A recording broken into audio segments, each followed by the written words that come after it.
Me preguntaron cómo vivía, me preguntaron. Sobreviviendo, dije, sobreviviendo. Tengo un poema escrito más de 1000 veces.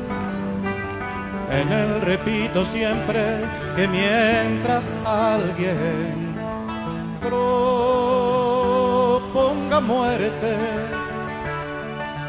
sobre esta tierra y se fabriquen armas para la guerra, yo pisaré estos campos sobreviviendo. Todos frente al peligro sobreviviendo, tristes y errantes hombres sobreviviendo.